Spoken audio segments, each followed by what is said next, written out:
Assalamualaikum warahmatullahi wabarakatuh. Perkenalkan, nama saya Lira Nurhaliza dengan NIM 2030801035 dengan mata kuliah fitopatologi.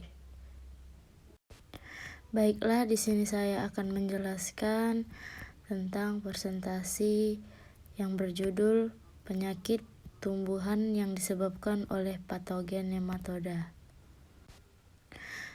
Nematoda. Nama tersebut berasal dari kata Yunani yang artinya benang.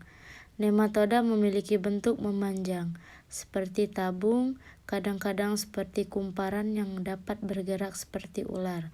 Mereka hidup di dalam air, baik laut maupun air tawar, dan juga di dalam film air, di dalam tanah, di dalam jaringan jasad hidup berair.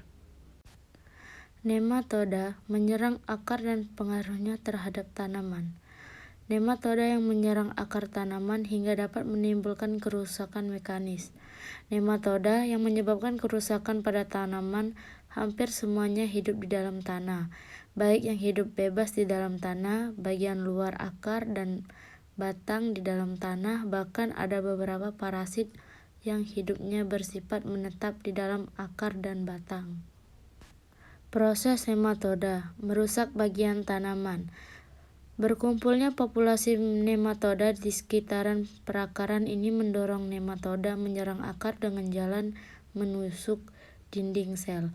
Nematoda dewasa terus-menerus bergerak tiap detik, tiap jam, tiap hari, dan menerap di sekitar akar. Dalam gerakan tersebut disebut nematoda menggigit dan menginjeksikan air ludah pada bagian akar tumbuhan, menyebabkan sel tumbuhan menjadi rusak dan mengakibatkan gejala kerusakan pada akar akibat gigitan nematoda.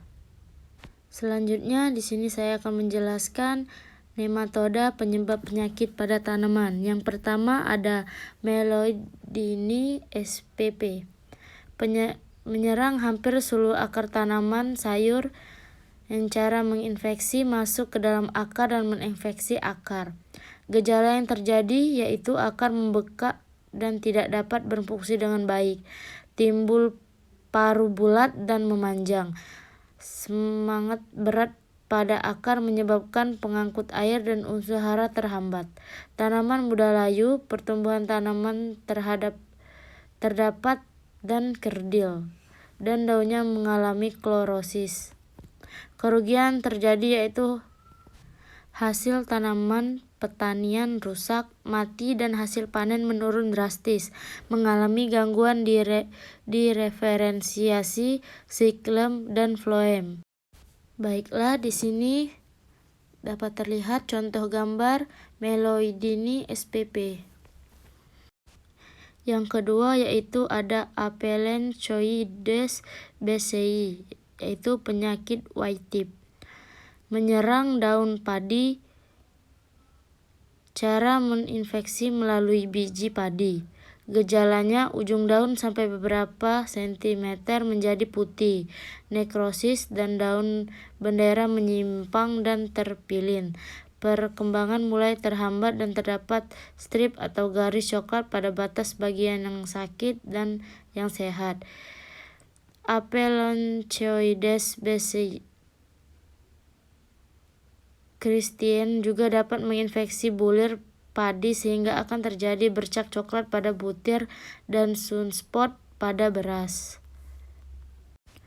Baiklah, di sini dapat Anda lihat contoh gambar Aphelenchoides bci, penyakit white tip.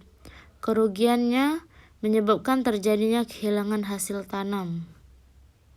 Yang ketiga ada Globodera rostochiensis. Menyerang perakaran tanaman kentang, tomat, terong. Gejala yang terjadi pada tanaman akan terlihat layu, kemudian menguning, dan tubuh tidak normal atau kerdil. Pada serangan yang sangat parah dapat menyebabkan batang dan daun tanaman mengering dan akhirnya mati. Tanaman yang terserang pada perakarannya terlihat bintik-bintik atau benjolan, Kutibasa Jawa, berwarna putih kekuningan. Baiklah, di sini ada gambar Globodera rostochiensis. Kerugian menyebabkan penurunan produksi hingga 70%. Baiklah, yang terakhir ada Pratylenchus coffeae.